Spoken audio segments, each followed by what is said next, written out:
হিমালয় পর্বতের চূড়ায় তিনি যখন রিজিক দেয়, সাতবক জমিনের নিচেও তখন তিনি রিজিক দেন। সাগর আর পাহাড় সব আল্লাহর কাছে বরাবর, সব আল্লাহর কাছে কি? সাত আসমানের ঊর্ধ্ব আর সাতবক জমিনের তলদেশ আল্লাহর কাছে কি? বরাবর, বরাবর সমান। একই সাথে একই মুহূর্তে আল্লাহ সর্বশক্তিমান, সর্বশক্তিমান। কোনো কিছুই আল্লাহকে দুর্বল করতে পারে না, কোনো কিছু আল্লাহকে বাড়াইতেও পারে না।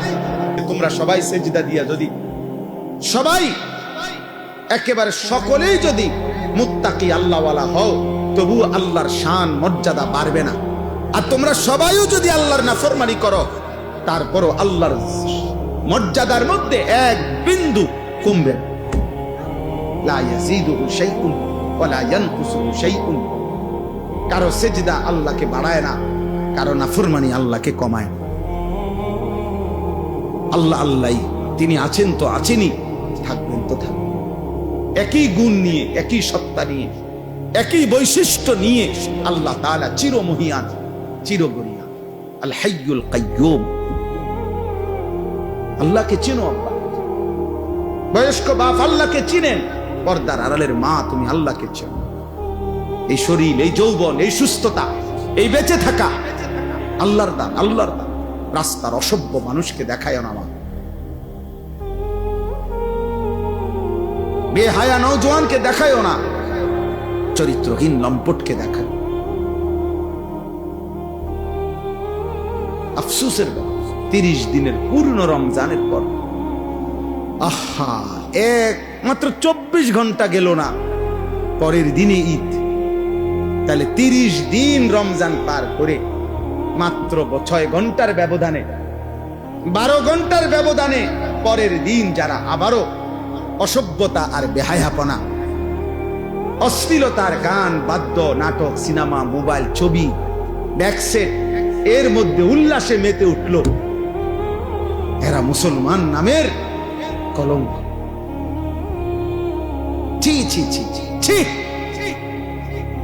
একটা মাসের রমজান যাদের উপরে এক বিন্দু কোনো এত বড় হাই অ্যান্টিবায়োটিক ঔষধ 1 মাস টানা খাইল যে, কিন্তু ন্যূনতম কোনো কি করলো না, আসল করল। আস্তাগফিরুল্লাহ, আস্তাগফিরুল্লাহ, আস্তাগফিরুল্লাহ।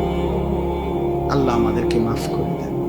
প্রিয় যুবক, প্রিয় কিশোর, আমি প্রত্যেক দিন বলি, আব্বা তুমি কইচা গেলে, নষ্ট হইয়া গেলে, নারী, ছবি, অশ্লীলতা, বেহায়াপনা, মদ, জুয়া, নেশা, জিনা, ব্যভিচার, উলঙ্গতা, নোংরামি, এটা নিয়ে তুমি যদি পৌঁছতে পৌঁছতে গন্ধ ছোটে, এই পৃথিবীর বর্তমান পৃথিবীর বাস্তবতা হইল, কেউ তোমার খবর নিবে না। মানুষ এত ব্যস্ত, এখন এত ব্যস্ত, এমনও বহু বহু বাপ আছে 6 মাসে 9 মাসে, 1 মাসে 3 মাসে 2 মাসে, উনি রাতের 2টা বাজে আসে কামের থেকে, উনি সন্তান ঘুমে থাকতে থাকতে আবার কামে জায়গা, উনি হয়তো 2-4 মাসে 6 মাসেও কইতে পারতো না ওনার ছেলে কি আছে, কেমন আছে। উনি ওই সন্তানের জন্য উনি উপার্জন করে, আর ওই সন্তান অমানুষ হইতেছে, সারা রাত উলঙ্গ ছবি দেখে, এবারটা তাল লাগিয়া পয়সা কামাই করে, ওটা সময় নাই হেতের খবর বুঝতে, বুঝেন নাই? আফসোসের বিষয় না এটা। আপনি সংসারের জন্য এত কষ্ট করতেছেন, তো আপনার 365 দিনে আপনার সন্তান, ছেলে, মেয়ে, স্ত্রী কেউ ফজরের নামাজ পড়ে না, তো আপনি কি সংসারে লেগে কি করতেন আছেন? এই হাইওয়ানদের জন্য আপনি কি রোজগার করেন? এই যে এডি আপনি কামাই করেন, ভাত তরকারিটা আপনি মরে গেলেও তারা কামাই করতে পারে। এই বাজার সদাই তো এডি হেতেও করতে পারবে। এতিম বাচ্চা মানুষ হয় না, বড় হয় না, কথা বলে না কেন? এতিম বাচ্চা পরে বিল্ডিং করতে পারে না, এতিম বাচ্চা বিয়ে করতে পারে না, তো আর আপনি থাকে কি লাভ হইল? এটি তো হেঁটে এমনি করতে পারত। হুজুর আমি থাইকে আমার ভূতের লেগে একখান ঘর করে দিছি, আপনি মরে আছেন, আপনি ভূতে ঘর করতে পারেন। আমি হুজুর নিজে থাইকা ফোলারে নিজে বিয়ে করাইছি, আপনি মূল্য হেতে বিয়ে করতে পারবে না? তো এইগুলো বুঝি আমনে থাইকা করণ লাগে। ভাত তরকারি আর বাজার সদাই এগুলো বুঝি আমনে থাইকা করতে হবে। এগুলো স্বাভাবিক বিষয়। পিতা মাতা অভিভাবক, তার তো মূল জিম্মাদারি ছিল কু আনফুসাকুম ওয়া আহলিকুম নারা। আল্লাহ বলছে তুমি তোমাকে তোমার পরিবারের সদস্যদেরকে জাহান্নামের আগুন থেকে বাঁচাও, গুনাহ থেকে বাঁচাও, গুনাহ থেকে। ওয়া'মুর আহলাকা বিস-সালাতি ওয়াসতাবির আলাইহা।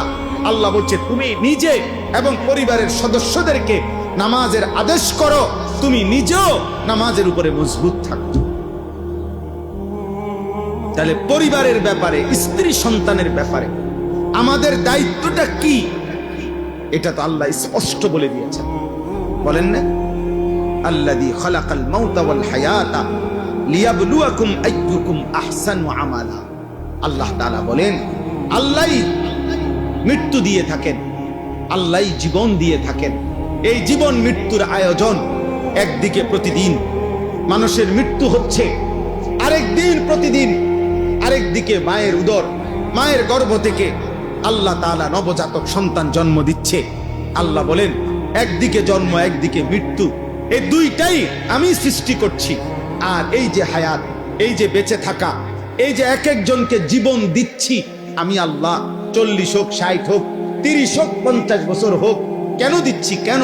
আল্লাহ তাআলা বলেন প্রত্যেককে পরীক্ষা করার জন্য, আখিরাতের বিবেচনায়, পরকালের বিবেচনায় কার আমল কতটা সুন্দর, বিল্ডিং কত সুন্দর, আখিরাতের বিবেচনা। আহসানু আমালা মানে আখিরাতের বিবেচনা। আওরাউ আন মাহারিমিল্লাহ ওয়া আসরাউ ফি তাআতিল্লাহ। আল্লাহ বলেন আমি লক্ষ্য করছি গুনাহ ছাড়ার ক্ষেত্রে কে কত বেশি সতর্ক, আমার ইবাদতের প্রতি কে কত বেশি আগ্রহী। আল্লাহ তাআলা বলেন আমি পরীক্ষা করছি। আল্লাযী খালাকাল মাউতা ওয়াল হায়াতা লিয়াবলুয়াকুম আইয়ুকুম আহসানু আমালা। কে কতটা সুন্দর, কে কতটা সুন্দর, আহসানে আমাল। তাইলে বাপ, আল্লাহ বলেন ওয়াহুয়াল আজিজুল গাফুর।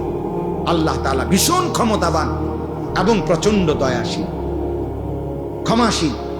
বহুত মহব্বত করে এই কথাটা বোঝাল। আল্লাহ বলেন শাস্তি দেওয়ার পূর্ণ ক্ষমতাও যেমন আমি রাখি, মাফ করার পূর্ণ ক্ষমতাও আমি রাখি। চাইলে আমি শাস্তিও দিতে পারবো পূর্ণ, চাইলে আমি মাফও করে দিতে পারি পূর্ণ। সুবহানাল্লাহ। তুমি হতাশ হইও না, তুমি নিরাশ হইও না, আবার গাদ্দারিও করো, আমার লগে কুলে তারতা না, আবার মাফ চাইলে আমি মাফও করে দেব। তুমি ফিরে আসো ভাই, এক ফোঁটা চোখের পানি ফেলো, রাত গভীরে আমারে শুধু বলো তোমার 90 বছরের গুনাহ আমি একসাথে মাফ করি, 70 বছরের গুনাহ একসাথে মাফ, আসমান ছোঁয়া গুনাহ আমি একাই মাফ করে দেব, কেউ লাগবে না, কাউরে ডাকবো না, কাউরে বলবো না, আমার কাছে বলবা তুমি, আমি মাফ করে দেব। ওয়ালা উবালি, আমি পরোয়া করবো না বান্দা, আমি লজ্জা দেব না, আমি কাউরে শোনাবো না, আমি সমাজের কাউরে ডাকবো না, কাউরে জানাবো না, তুমি বলবা আমারে একাকী, আমি মাফও করে দেব একাকী। আল্লাহ তাআলা বলেন আমি জীবন দিয়েছি, আমি মৃত্যু দিয়েছি, আমি দেখতে চাচ্ছি আমলের সৌন্দর্য চাই, আমলের সৌন্দর্য চাই। তোমরা ছেলেরা, বাবা, বয়স্ক বাপ, নওজোয়ান ছেলে, আল্লাহর দিকে ফেরো, আল্লাহর দিকে ফেরো, আল্লাহর দিকে ফেরো, আল্লাহর দিকে ফেরো, আল্লাহর দিকে ফেরো, জাহান্নাম থেকে বাঁচো, নিজের উপরে দয়া করো। রমজান পরবর্তী জীবন এত বড় গাদ্দারি করা, বেনামাজি হওয়া উচিত না, ঠিকই হবে না ভাই। আল্লাযী খালাকা সাবআ সামাওয়াতিন তিবাকা। আল্লাহ তাআলা বলেন আমার একটু শক্তি আমি দেখাই, তো আল্লাহ বলেন একটা নমুনা দেখো, আমি আল্লাহ স্তরে স্তরে 7টি আসমান আমি বানাইছি। মা তারা ফি খালকির রহমানি মিন তাফাউত। পৃথিবীর সর্বাধুনিক যন্ত্র দিয়ে পরীক্ষা করে দেখো, আমার ঊর্ধ্ব আকাশের আসমানে কোন আকাশে একটা খুঁত, একটা ছিদ্র, একটা দাগ, একটা স্পট, একটা এলোমেলো তুমি দেখাইতে পারবে? ফারজিল বাসারা হাল তারা মিন ফুতুর। আল্লাহ বলেন একবার দেখছো? না না, আবার দেখো, আবার দেখো তো বান্দা, দেখো না আমার আসমানে কোন খুঁত পাও কি?